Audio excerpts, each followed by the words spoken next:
back up at the stones today. There's a horrendously large amount of people here. I haven't actually got up until about 11 o'clock, so it's to be expected really. I'm going to take a really long exposure to try and get them to disappear, so see what comes out. Probably have to go into bulb mode and just kind of calculate the time needed really. I've only got a 10 stop, so it's not going to be massively dark, but yeah, we'll see how we get on.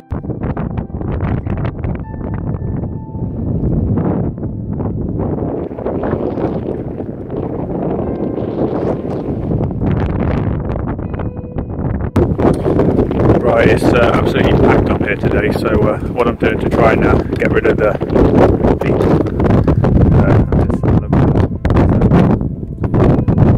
I can't do a long exposure because it's too windy. It's just going to cause everything to go mushy. So what I'm actually doing is I'm taking a load of 2.5 second images.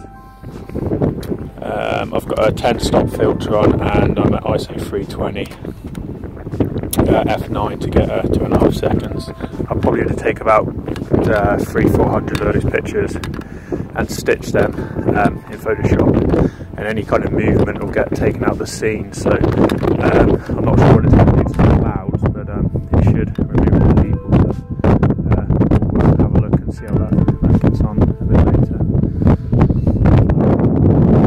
The lights are definitely getting around. I was hoping to get on here this morning, but it was just overcast and cloudy and raining, so I didn't bother. It's not the ideal composition either. I wanted to shoot from down that way, but the problem I've got is this rain is coming. You can see on the back of the camera, and every 2 minutes I'm having to wipe the lens, which just doesn't work, so I'm having to shoot from a slightly different angle than I wanted. It should come out quite good.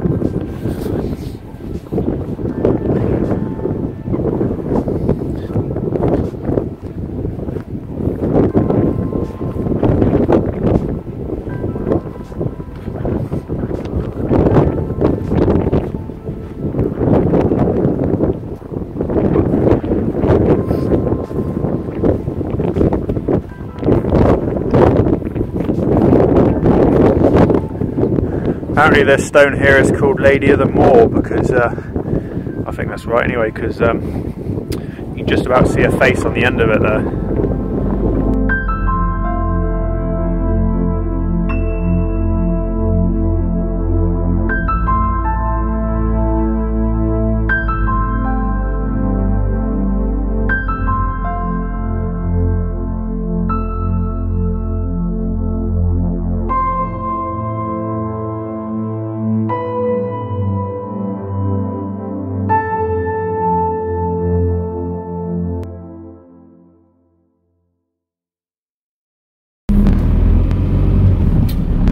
I just got back to Talbot. I was going to go up to Rodale Marshes again, but I haven't actually got time. I need to check into the ferry in about an hour's time, and the problem is the check-in point, because I've still got to pay for the ticket, is it's quite small. It just looks like a little kind of hut that you drive up to, so like a toll type thing. So got to go there, pay for my ticket now, and I'll probably have, say, about an hour and a half, 2 hours until the ferry leaves. Do a bit of work, get on the ferry, do some more work, and then take it from there really. So I'll see you the other side.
coming back to the Isle of Skye.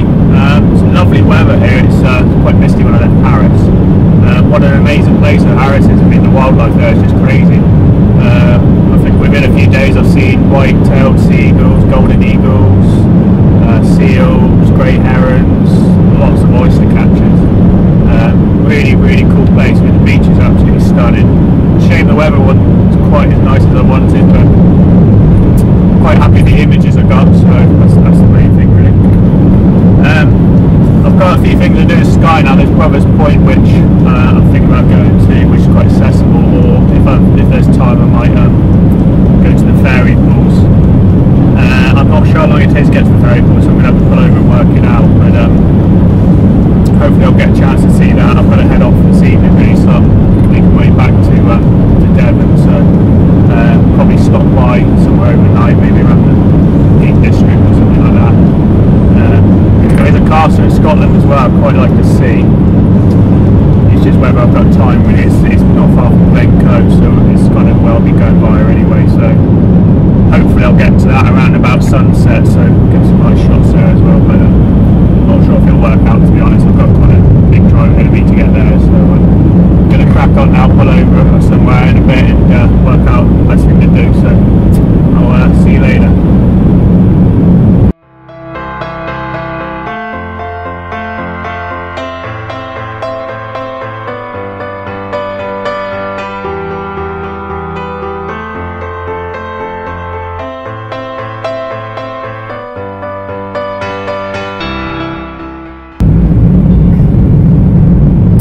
Just coming up to the Old Manor store.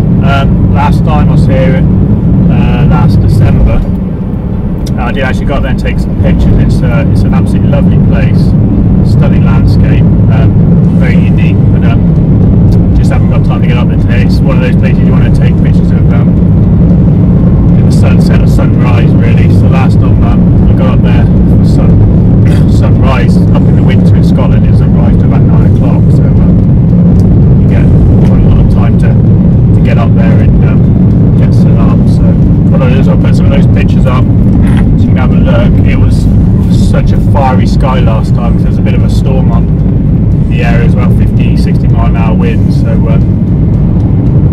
it was absolutely, like I said, the sky was on fire. It was unbelievable. Unless you saw it with your own eyes you would think the image is fake, but yeah, I'll put that up now and you can have a look.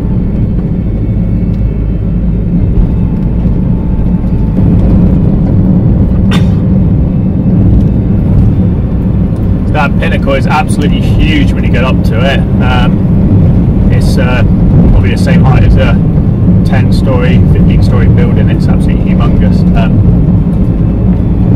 It's originally a landslide. It actually broke off the mountain or the cliff beside it to the left there and just kind of slid down the hill like that. So it's the original height of the kind of terrain next to it. That's why it's so tall, but it's absolutely unreal when you're next to it.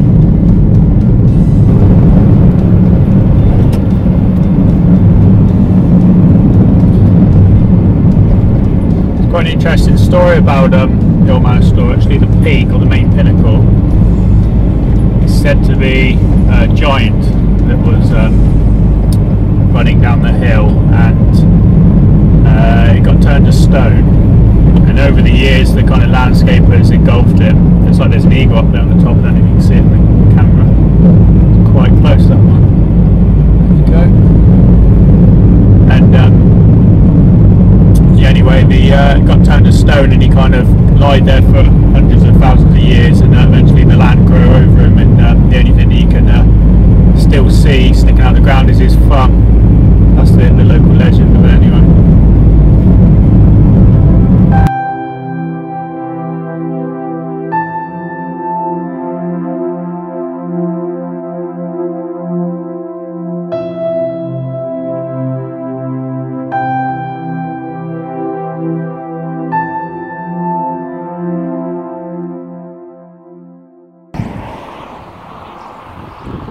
Right, stunning day on Skye. It's last day of photography really. Might get one more shoot in on Scotland on the way through. Going to Brothers Point. It's a bit of a tricky spot to find. A few miles probably a mile and a bit further down the road there is a car park, but it doesn't say what it's for. But I assume it's to walk along the coast to get to the point, but I've not really got time, so I found this little footpath which is not signposted. Just parked up the road. There's not signposted Brothers Point though, but I'm pretty sure that's going to translate into something sounding like Brothers Point, so I'm going to make my way down there and hopefully it takes us to the right place.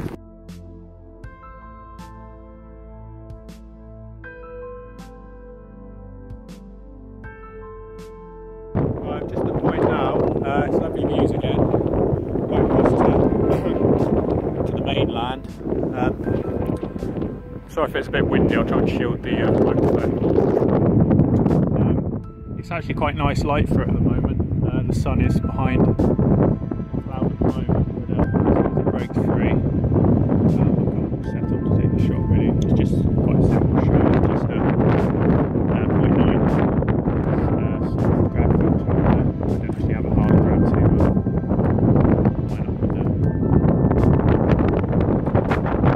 line up with the scene, unfortunately. That's only a tiny bit of Skye in the image anyway. It's just looking down onto this Brothers Point. I've seen some better pictures of it, to be honest. I think they might be taken with a drone, but I think if you get a little high you can actually see more of a kind of snake in the image at the end, which I suppose gets its name from the Brothers Point at the end. Obviously two of them. But, yeah, so I'm probably going to be here for about 10 more minutes, head back to the van. It's not too bad, it takes about 20 minutes to get here, and make my way back to Devon then, and maybe stop off in the castle if I get time. I moved a bit further along actually, just to get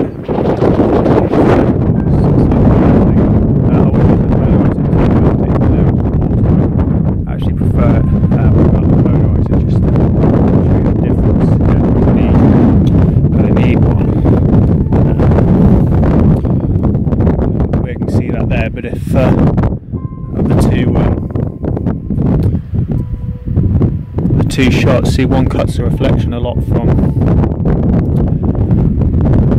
the sea, but I think the one with the reflections actually looks a lot better. That one obviously isolates the mainland a bit more, and that one just kind of brings the nice colours out of the sea. So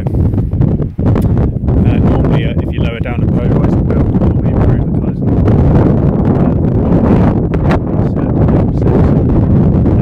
Comment in the video anyway. I think I prefer the one without the polarizer.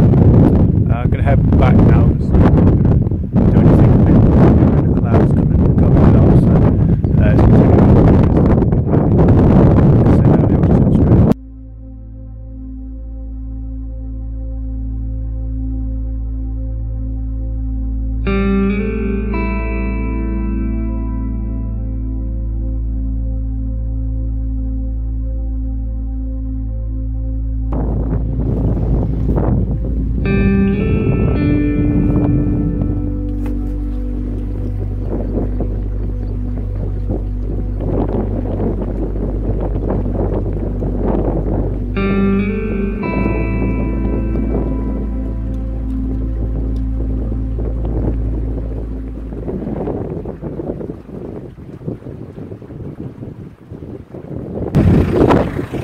it's going to point out why I camped the other night at Skernestry.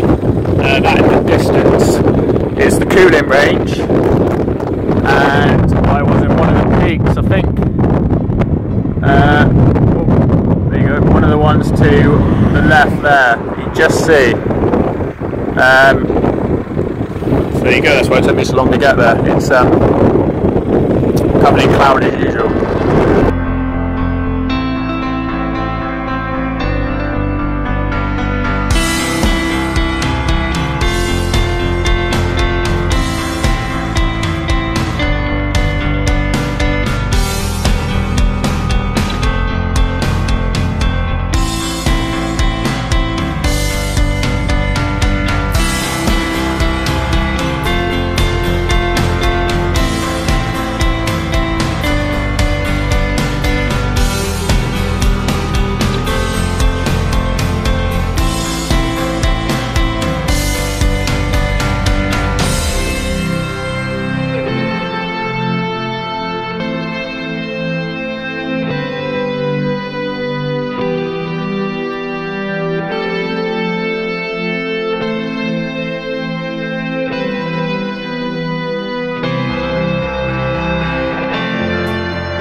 almost home now. I'm about an hour away. I just thought I'd stop at one last place. I'm only about an hour away from home and I've made quite good progress.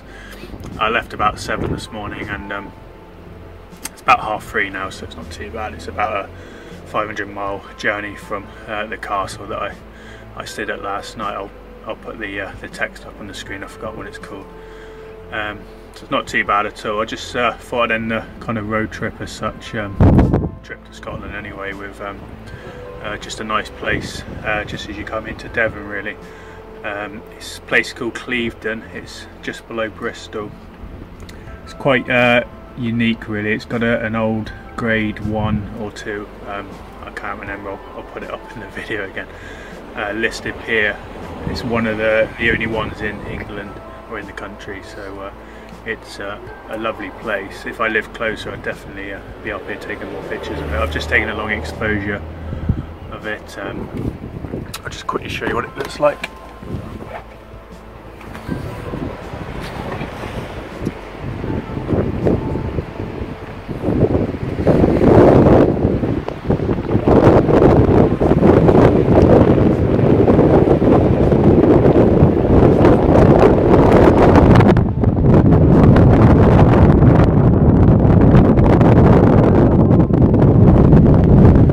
Things, if you get a nice sunset on this beach, you could probably get a really good image with that. I've taken a picture, like I said, on the camera, so I will put it up.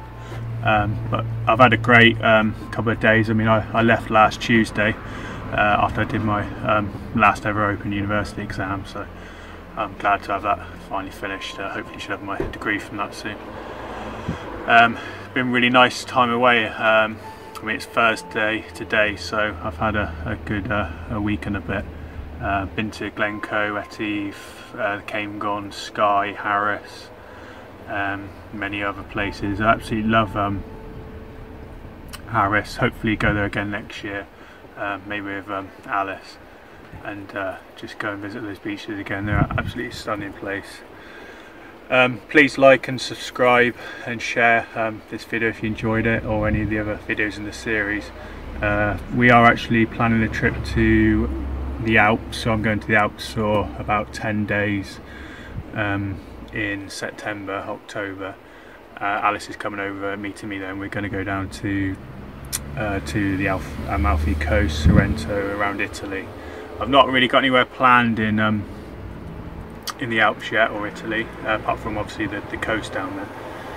I don't really know where to go at the moment. I've not really looked into it too much. I'm thinking of the Austrian and German side more than the French side, but anywhere that's got kind of a mountain range, peaks, somewhere you can take good photography of, I'm happy to go to. If any of you got any ideas or you know places to go, please feel free to share them or comment below. I'd love to know where the good places to go. It's quite hard to plan a trip in Europe, or harder than in this country, just because there's a bit more of a language barrier, and trying to understand some of the translations is a bit more tricky. Obviously Scotland's all English, so it's pretty straightforward really. But yeah, I'd love to hear your thoughts, and hopefully continue making these videos, keep you up to date on the progress of the van, and yeah, really enjoyed it. Anyway, thanks for watching, and I'll see you soon.